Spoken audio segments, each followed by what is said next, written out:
But that's, what verse is that? That's just, I see. So I guess we're not chanting the verse. Text 16. Jas tviha vai raja raja purusho va adande dandam pranayati brahmane va sharira dandam sapapya narake mutra sukara mukhe nipatati tatra vilaya vinispashyamana vayavo yata vekek sukhanda ata swarena swanayan kvachin murchita kashmala mubhakato yata veha jushtadosha uparudaha. Translation. In his next life, a sinful king or governmental representative who punishes an innocent person or who inflicts corporal punishment upon a brahmana is taken by the Yamadutas to the hell named Sukaramukh, where the most powerful assistants of Yamaraj crush him exactly as one crushes sugarcane to squeeze out the juice. The sinful living entity cries very pitiably and faints, just like an innocent man undergoing punishments. This is the result of punishing a faultless person. Text 17. Yastri havai bhutanam Ishvaro pakalpita vrittanam avikta para vyathanam swayam purusho pakalpita vritir vivikta paravyato vyatam acharati sa paratran dakupe tad abhidrohena nipatati tatra hasotar jantuvi pashu mriga pakshi sharish ripaya masaka yuka makuna maksikad bir ye ke cha bidrugtas tai sarvato bidru yamanas tamasi vahata nidra nirvitrir alabdhavastana parikramati yata kurshare jiva. Translation. By the arrangement of the Supreme Lord, low-grade living beings like bugs and mosquitoes suck the blood of human beings and other animals. Such insignificant creatures are unaware that their bites are painful to the human being. However, first-class human beings, brahmanas, kshatriyas, and vaishyas, are developed in consciousness, and therefore they know how painful it is to be killed. A human being endowed with knowledge certainly commits sin if he kills or torments insignificant creatures who have no discrimination. The Supreme Lord punishes such a man by putting him into the hell known as Andakupa, where he is attacked by all the birds and beasts, reptiles, mosquitoes, lice, worms, flies, and any other creatures he tormented during his life. They attack him from all sides, robbing him of the pleasure of sleep. Unable to rest, he constantly wanders about in the darkness. Thus, in Andakupa, his suffering is just like that of a creature in the lower species. Purport by His Divine Grace A.C. Bhaktivedanta Swami Srila Prabhupada. From this very instructive verse, we learn that lower animals, created by the laws of nature to disturb the human being, are not subjected to punishment. Because the human being has developed consciousness, however, he cannot do anything against the principles of varnashram dharma without being condemned. Krishna states in Bhagavad Gita 4.13, Chaturvanya maya shristam guna karma vibhagasaha. According to the three modes of material nature and the work ascribed to them, the four divisions of human society were created by me. Thus, all men should be divided into four classes: Brahmins, Kshatriyas, Vaishyas, and Sudras, and they should act according to their ordained regulations. They cannot deviate from their prescribed rules and regulations. One of these states that they should never trouble any animal, even those that disturb human beings. Although a tiger is not sinful if he attacks another animal and eats its flesh, if a man with developed consciousness does so, he must be punished. In other words, a human being who does not use his developed consciousness, but instead acts like an animal, surely undergoes punishment in many different hells.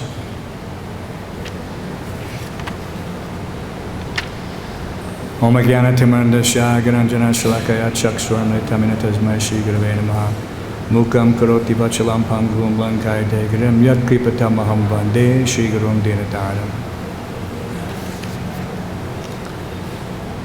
Text 16, translation again. In his next life, a sinful king, a government representative, who punishes an innocent person or inflicts corporal punishment upon a brahmana, is taken by the Yamadutas to the hell named Sukaramuk. By the most powerful assistance of Yamaraj, crush him exactly as one crushes sugarcane to squeeze out the juice. The sinful living entity cries very pitiably and faints, just like an innocent man undergoing punishments.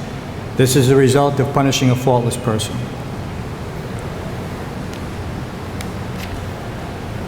Very interesting, this fifth canto. Prabhupada was speaking on fifth canto at the time of the opening, actually 1976, so a year after the opening in Vrindavan here. And these particular topics never cease to generate certain levels of discussion amongst devotees about what is justified or unjustified killing of living entities. We know that if a person commits murder, then the government has the mandate to judge him that he should be killed. So, although it is described here, they're not even any ants should be killed because they're not conscious of their giving pain. So even in criminal law, there is some adjustment that if a person is not competent to understand the consequences of his action, if he's considered insane, unable to tell the difference between right and wrong, then he is not killed, but he is given life imprisonment because he cannot form the necessary component called the criminal intent in order to be held liable for the crime of murder. But if one, knowing full well the consequences of his action, commits murder, then he's liable to be killed. So in this way, a devotee never causes any harm to every living entity. But there are occasions. We know, even here it says reptiles, but we know in 7th canto it says Vrishchika, Sarpa, Hatya. The sadhu is even happy, not just neutral. He's happy to see the killing of a scorpion or a snake. Because these living entities, they bite without cause. So Prabhupada made that distinction.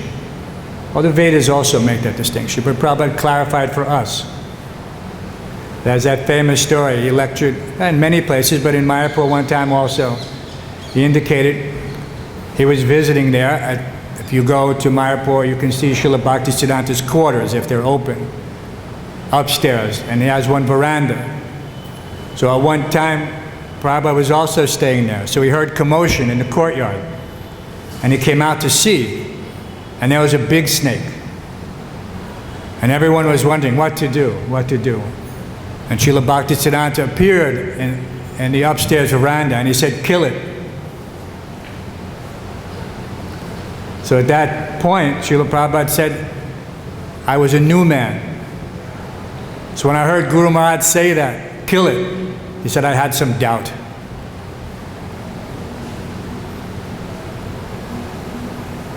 But then when he read this 7th canto, Vrishchika, Sarpahatya, he said, oh, then I was relieved, happy.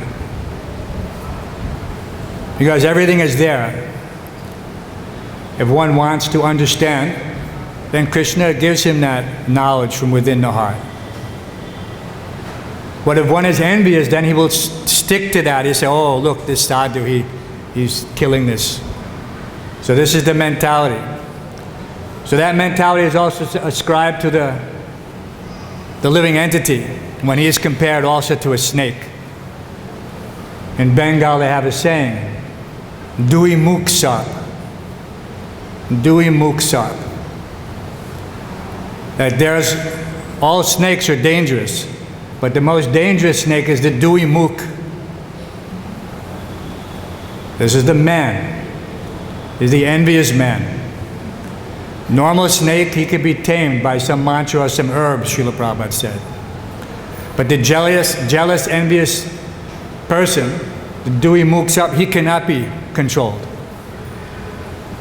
He cannot be tamed. So what to do? So for us, we have to avoid these persons at all costs. We have to be attentive in our own sadhana, that these things, just like the jealousy and envious, Prabhupada used those terms to describe this serpent-like person. And these things come from false pride and false ego. This is like the scorpion and the snake. The scorpion is like pride, or snake is like false ego. We can see these things. Especially the scorpion. You know, when one's false ego is attacked, one feels just like he has been stung. That is like the scorpion. And he wants to immediately strike out also. Those are very dangerous. Why is it so important, Srinadapi Sunichana? Why is it so important for us to develop this humility? Because such a mentality, this jealousy and envy, that lecturer in Mayapur, the name is jealousy, its cause and cure. And of course the cure is to engage ourselves, Rishikesha, Rishikena, fully engage all those senses, ahoitakiya pratiyata, devoid of any desire for profit, distinction, and adoration. So the next translation, text 17. By the arrangement of the Supreme Lord, low-grade living beings like bugs and mosquitoes suck the blood of human beings and other animals. Such insignificant creatures are unaware that their bites are painful to the human being. However, first-class human beings, Brahmins, Kshatriyas, and Vaishyas, are developed in consciousness, and therefore they know how painful it is to be killed. A human being endowed with knowledge certainly commits sin if he kills or torments insignificant creatures who have no discrimination. The Supreme Lord punishes such a man by putting him into the hell known as Andakupa, where he is attacked by all the birds, beasts, reptiles, mosquitoes, lice, worms, flies, and any other creatures he tormented during his life. They attack him from all sides, robbing him of the pleasure of sleep. Unable to rest, he constantly wanders about in the darkness. Thus, in Andakupa, his suffering is just like that of a creature in the lower species. And so while reading this, we can understand how sinful it is considered even to torment these, what we consider insignificant living entities. So how much more sinful it is that one is now killing the child in the womb.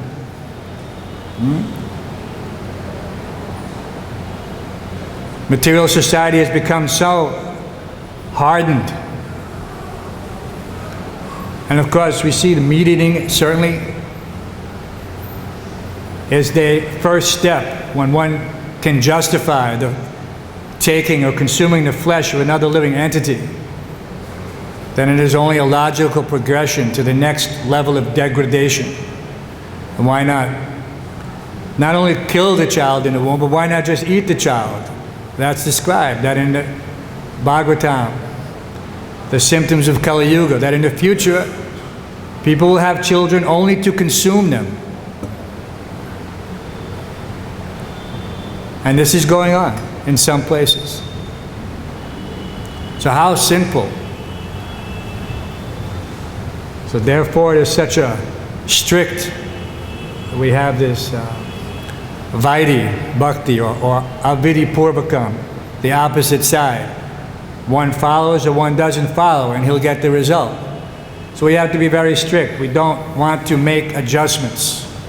Although maybe Srila Bhaktisiddhanta, on time and circumstance, he said to preachers when they went to London that if they had to, they could even eat meat. But this is called emergency. But it is no longer emergency if one is doing it every day. Srila Bhaktivinoda Thakur makes that very clear in the Harinam Chintamani. He says, weakness of heart is when one has some incidental fall down due to circumstances, sometimes beyond his control. But he immediately picks himself up and realizes the nature of that offense, and he promises never, ever to engage in such activity again. And the definition of truthfulness, one definition, Prabhupada comments in Bhakti Rasamrita Sindhu, in the qualities of Sri Krishna, that one who keeps his word, that is considered truthfulness. So everyone has taken his word at the time of initiation, before the fire, before the spiritual master, before the deities, before the demigods, before the assembled Vaishnavas, that it will not break these principles. So that is his word. So if he wants to progress in spiritual life, he has to maintain that word at all costs. My dear friend Kurmarupa had one saying, be yourself at all costs.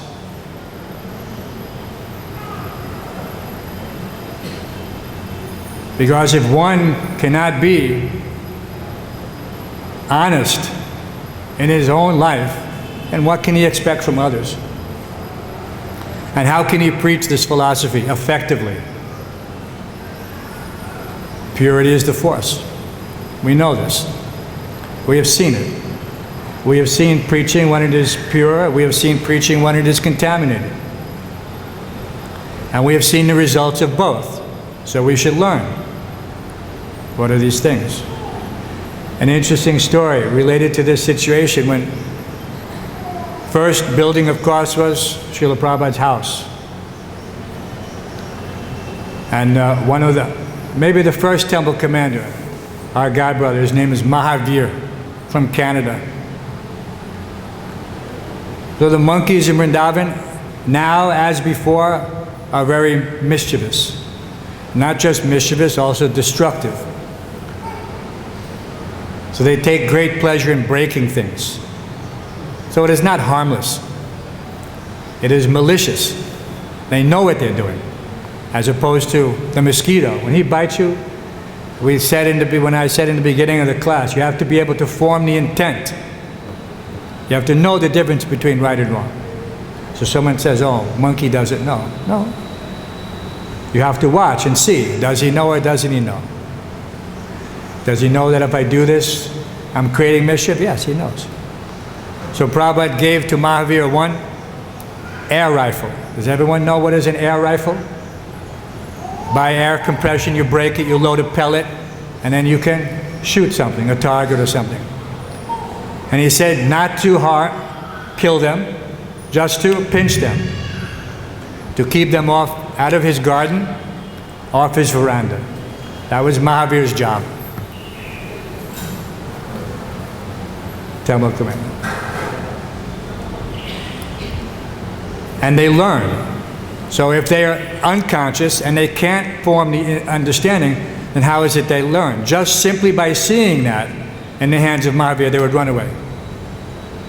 He would simply pick it up and they would run. So they have learning. They have intelligence. Mosquito has no intelligence.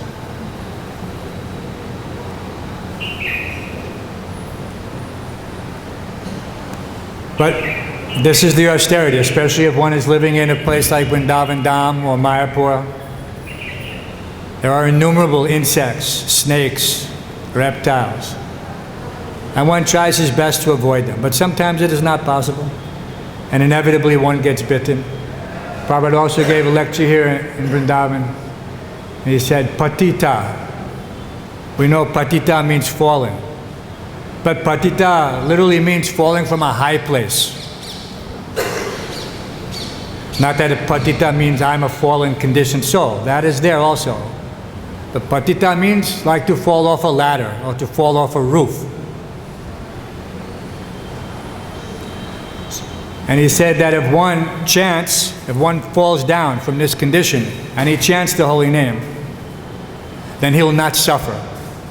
Not that he will not be in pain or not that, but he will not suffer. There will be no mental suffering. So this is very interesting.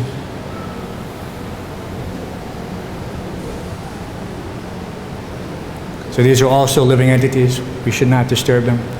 One time in Bhagavatam class, the birds, the pigeons, so one devotee started to make some noise to chase me. Prabhupada said, oh, that's okay, don't worry. Because I thought they're disturbing Prabhupada, but Prabhupada didn't care. He says what to do. Any arrangement you make, when we were building Prabhupada Samadhi, we had these barriers. Everyone has seen them in the doorways, these strips of cloth. And at the end they're weighted. And so for some time it keeps the pigeons out, but then the pigeons learn that you can just go on the floor and walk underneath. So what to do? It works for some time. Jai Shri Shri Gaur Nitai, Jai Shri Shri Krishna Balaram, Jai Shri Shri Radha Shyam Sundar. Please have mercy on us.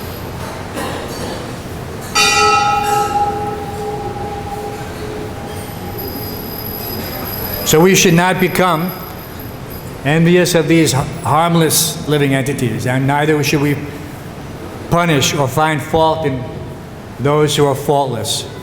Prabhupada gave a definition, knowing our,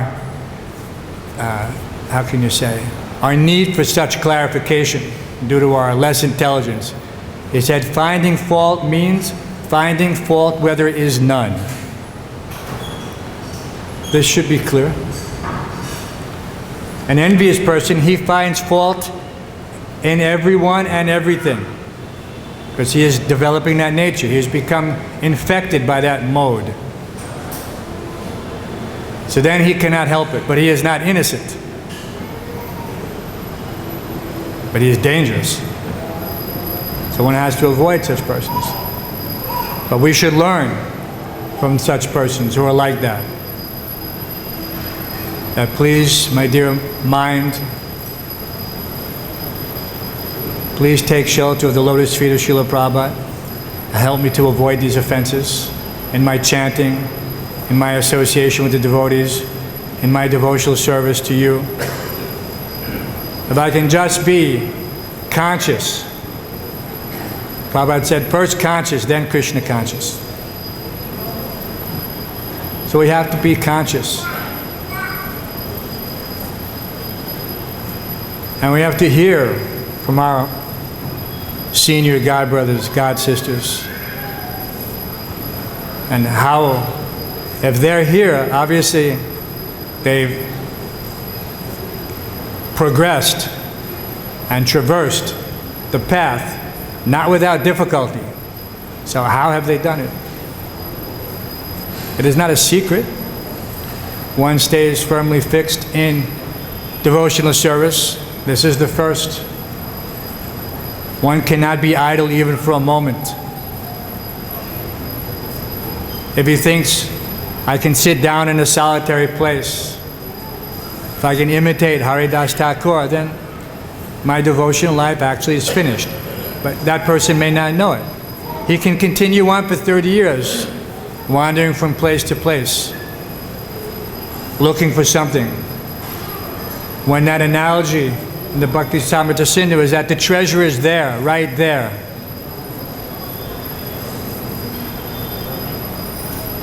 He just has to engage in devotional service under the guidance of the pure devotee. He doesn't have to go seeking something elsewhere. He doesn't have to think that something more esoteric. What is more esoteric than this ahoitikiya pratiyata. What can there be higher than devotional service at the lotus feet of the pure devotee? But still someone is thinking, no, I want to know, what is my siddha deha? What is my siddha sarup? I want to know what is my spiritual identity. But yet I cannot even stop thinking about women or Facebook or... So how is that? But this is the trap, especially in the holy places. Because in the early days, now someone may think, oh, this Russia, or this Ras Leela in Julan, now the rains are coming, so all these different places, they'll come. And the devotees used to ask Srila Prabhupada, can we go? And Prabhupada said, why? What do you want to see? Someone who's pretending like this to be Radha Krishna, some boys are dressed up like gopis. He says, and what is the purport? So many people are accepting these as mundane activities. And he has given us the first thing in order of priority. When Srila Prabhupada had the opportunity, he summarized these books. So just see how he has considered what is important for us. So Bhagavad Gita is there. Then summary study of Bhakti Rasamrita Sindhu. Summary study of Srimad Bhagavatam, 10th canto. Summary study of teachings of Lord Chaitanya, of Chaitanya Charitamrita. These are the essentials. This teachings of Lord Chaitanya is not an ordinary summary study. This is Srila Prabhupada's unique contribution. Someone can point and say, oh, here's the commentary, because has everyone has visited Jaipur, they have gone to Galtaji. Anyone has seen Galtaji? Anyone know? Yes. Galtaji is famous. It is where Govinda spoke to Baladev Vidyabhusan. Govinda Bhasya. He had darshan there. It is a very ancient ashram, carved in solid rock. You go, as you come in, this transport area of Jaipur. You go off to one road, ancient, and as you climb this slight path, you can feel as if you're going back through a time warp, actually. Not just time, but dimensional. Such a sacred place. Who can understand how these special things to a Gaudiya Vaishnavas are there? Otherwise, we were not considered bona fide. Because we had no commentary. So in this place, there is a Gomukh at the top of a cliff in the hill. And from this mukh comes the Ganges, pure, flowing on a mountain in a desert. This Ganges water flows, pure and cool. And when we were young brahmacharis, after Sankirtanas, and we would go there and we could jump off from 20 feet up or higher into this deep pool. Very refreshing.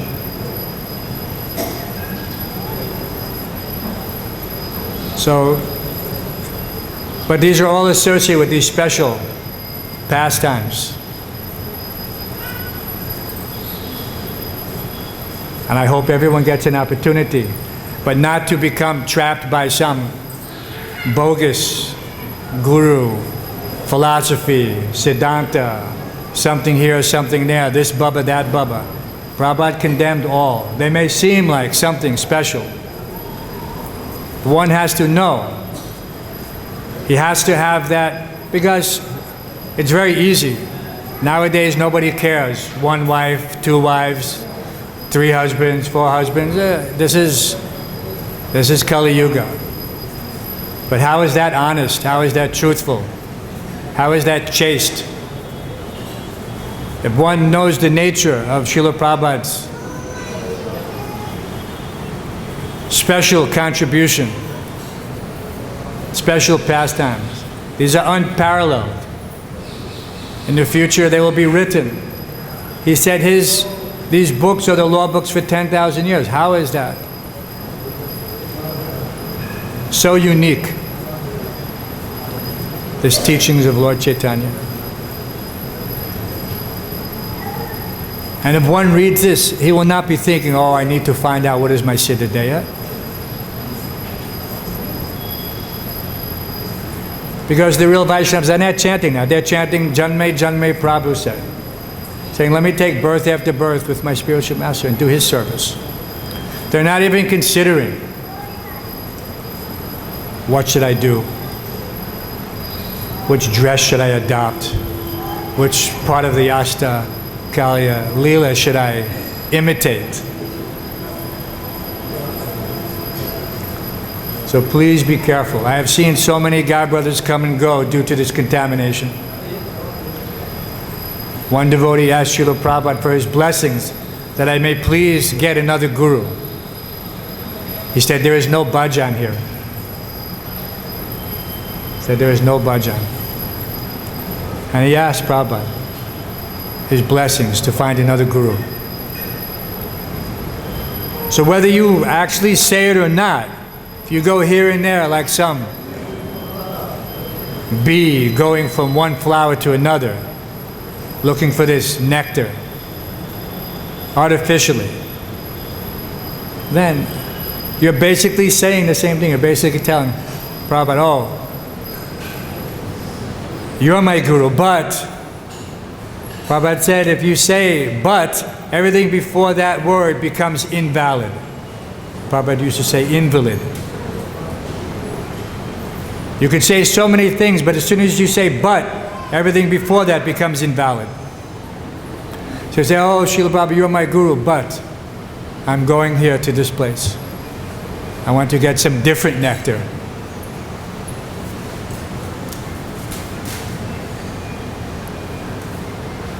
Anyway, we want to keep some time for questions, comments, criticisms.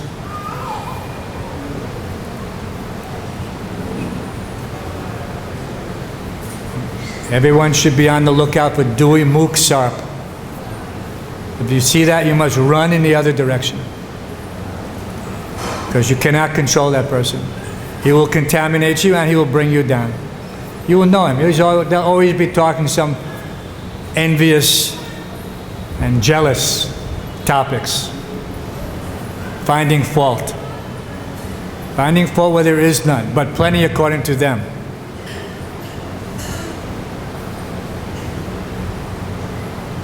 No questions? Yes, Prabhu. Thank you. Just regarding the innocent living activities. If someone's, say, running a restaurant with Krishna, and they have to deal with things like cockroaches, flies, and other. Yes, Prabhupada actually told us. I ran the first restaurant in New York City, and he gave us direct instructions to follow the laws, the rules and regulations of the city of New York, up to and including the health conditions that required us to have regular visits by licensed people who handle pests. So yes, that was there for Krishna, not for myself. The insect is biting me, then that doesn't come to the level. Even sometimes you hear devotees say it, that, oh, the mosquito, he's attacking with a pointed weapon. And there are 6 types of aggressors that can be killed. And one who attacks with a pointed weapon. So some devotees are saying like that. But if it is from me, now if he's attacking my godbrother, then I can consider. But if he's attacking you, no. And you cannot. He is innocent. He's not to be killed. But for the devotee, one time in Venezuela, Prabhupada was giving a lecture. And Hai was commenting, our godbrother, he was saying, Srila Prabhupada, the mosquitoes do not seem to be bothering you at all. They must know you're a pure devotee. And Prabhupada said, in Calcutta, they have no such distinction.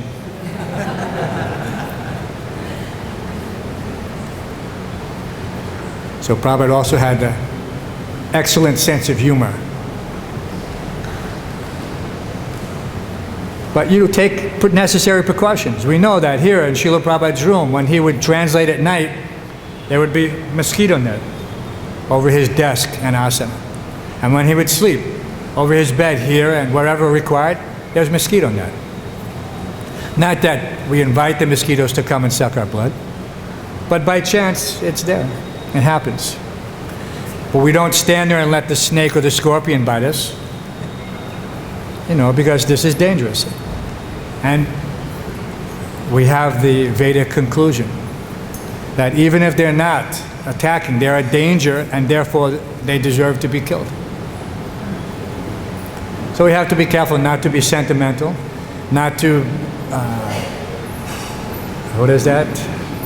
Niyamagraha. We can't just follow these rules fanatically or not follow them at all. We have to know. What is that famous? Prabhupada responded to one devotee who was asking so many questions. And the content is not important, but so many questions. And Prabhupada said, because at some point he was concerned that, why still asking? I've already answered so many, but why still asking?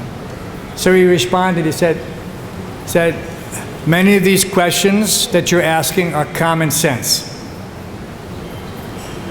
And if you don't have any, ask someone who does.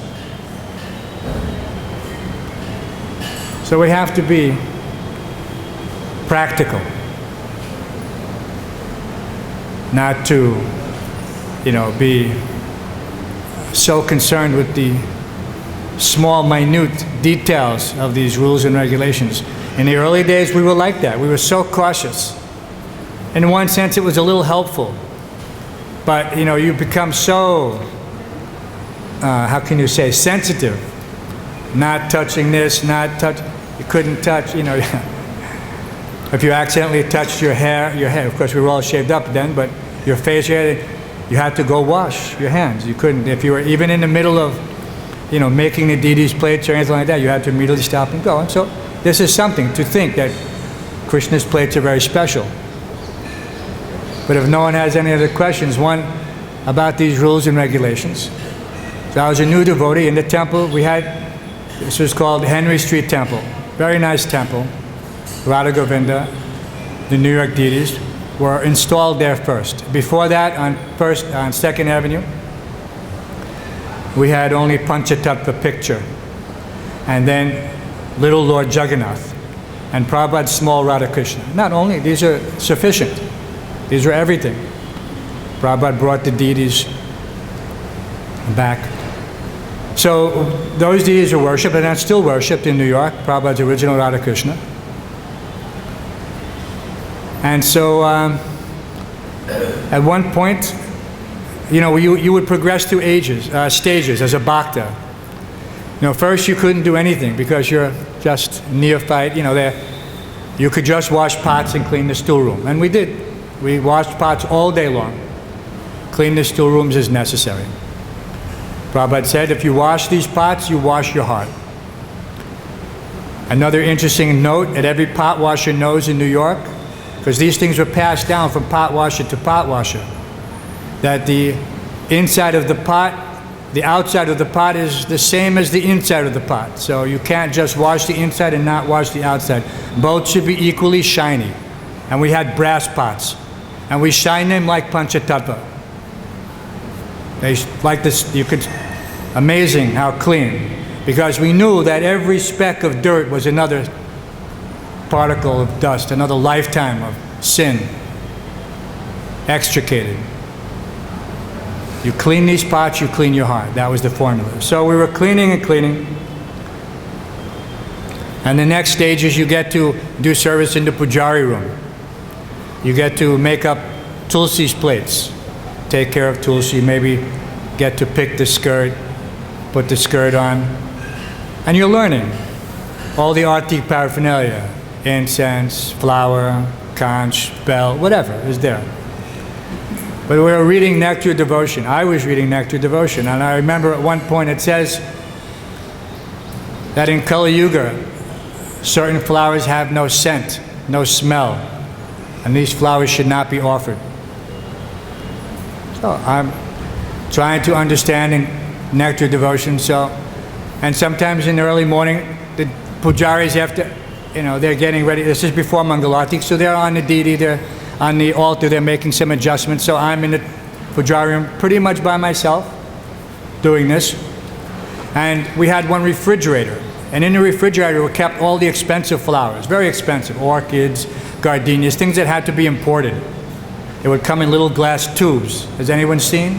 They shipped them in these little glass tubes to preserve them. So I have to get a flower for Tulsi, for the Arctic. So I'm looking and there's no flowers. I open up the refrigerator and I take out a flower and I smell it. There's no smell, so I put it back and I take another. And in this way I'm going through the flowers, very expensive. And the pujari, nice Mataji, her name is Mother Arodra. I remember her name to this day because she saw me and she screamed at the top of her lungs, "What are you doing?" And I just froze. I was stunned, not in ecstasy. Actually, someone told me that she was from the military, because in the United States, women are in the military. So that she was from ex-military.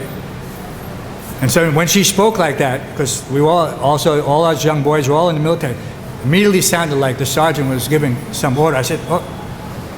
And you have to quote something. Whenever you're questioned by a superior officer, you must immediately quote the regulation applicable to that. So I said, "Mataji, it says in a Nectar Devotion, I want you not to offer flowers which have no scent." And she said, "No, this is Kali Yuga, no flower has scent." And she was screaming at me, and I was just still, what to do? But it's a lesson. We have to learn. It was innocent, but I learned at that point, because yes, it's practical. You understand things. Obviously, it's Kali Yuga, some flowers. And that's why we have the essential oils that we put inside on the Q-tip, on the flower, when we offer it to the Lord. It's Kali Yuga also. So one has to be ready to accept chastisement from any circumstance and to learn from it. Because if he doesn't learn from it, then, yes, you could think, "Oh, who is this woman screaming at me? I'm out the door." No. She's doing her service, I'm doing my service. I'm trying to do my service. Yes, Prabhu. Okay, someone has a question over there.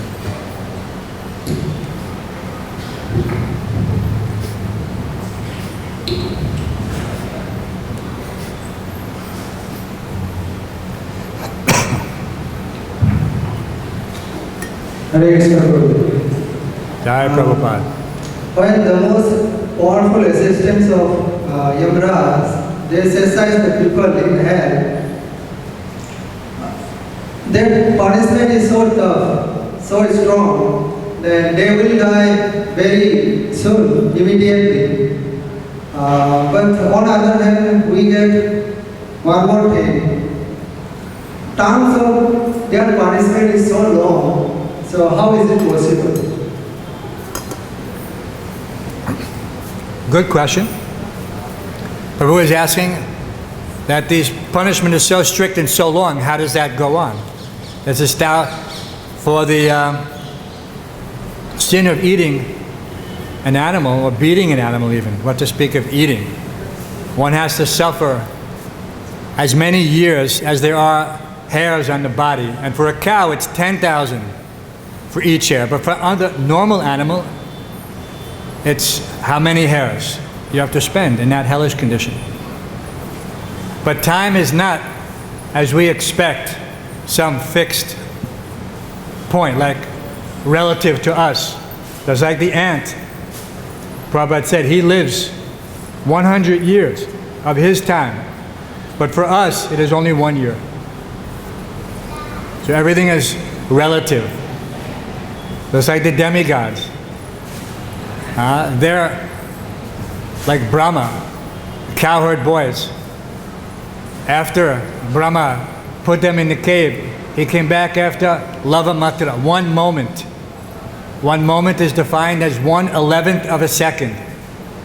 1/11th of a second of Lord Brahma's time is 1 year of our time. 1 year. So in this way, time has this relative to your condition. So in that hellish condition, it feels like 10,000 years. It feels like 1,000,000 years. But time and the material level in our, because we see that's there at Kumbhipaka, Pataloka. So just between the Garbhodak and Pataloka, that time system is different. And again, when he comes back and takes birth again, he comes into this time system. And that time elapses just the time it takes for him to take birth. 13 months. He is suffering like this. But if he goes to the heavenly planets, that is the time scale of the demigods. And he's enjoying their 10,000 celestial years, which we know they're our 6, how is it? I forget the time frame, but similar, like Lord Brahma. Our 6 months is there 1 day or something like that. Is that correct, Mataji? Is that not clear? That time is relative. And so you're suffering. Yes, Mataji. Mataji needs the mic to ask a question. Can someone?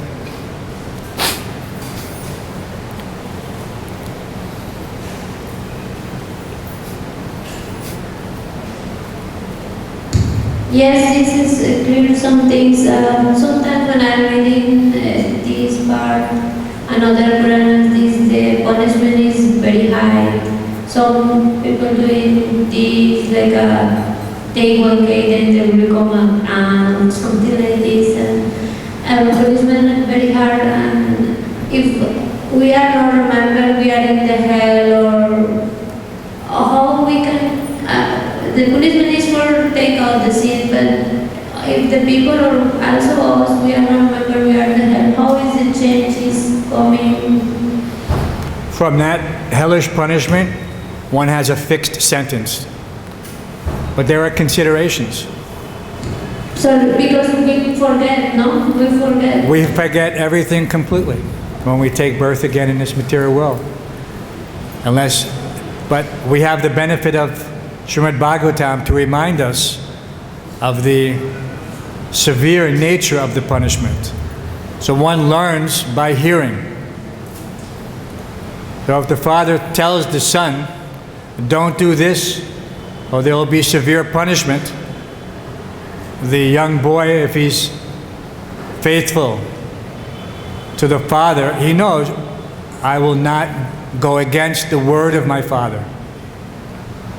Just like Srila Prabhupada has told us so many times, don't imitate, follow. There's a very clear instruction. Don't imitate, follow. So this punishment that's there, we see that there are opportunities.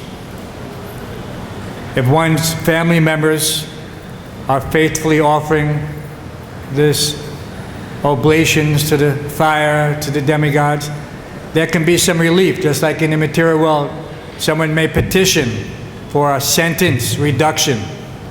You go to the warden on some hardship. This person is now so much suffering, please give him early release. So family members can pray. That is why it is said that the son is very important, because he delivers the forefathers. Without the son, who gives the oblations to Vishnu? This is in the Varnashram. We're speaking, not Daivi Varnashram. But in the Varnashram system, the son must do this, and then the forefathers can be saved from this hellish condition. They do not have to suffer this full term of this sentence. They can even be immediately released if one has the means to please the demigods. Everything there is done administratively, just like here in the material world. You have to give some bakshish. Yes, Mataji. And all this punishment is for all people, for in general people, because for example we are reading Bhagavatam or recent class, but what about the other people? They also then commit many sins for many things because they don't know. So all people have the same punishment. No, yes. Ignorance is no excuse. Prabhupada gave that analogy also.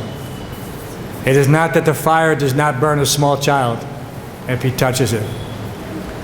So if one does not know, the human form of life is the opportunity to break the cycle through knowledge, through surrender to the spiritual master, through engaging in pure devotional service.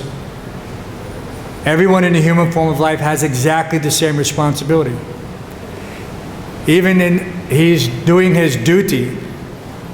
If he's in the Varnashram system, it was so nicely created that if they did their duty properly, they incurred no sin. The farmer didn't incur sin by accidentally killing or walking on the ants going to the field and growing grains.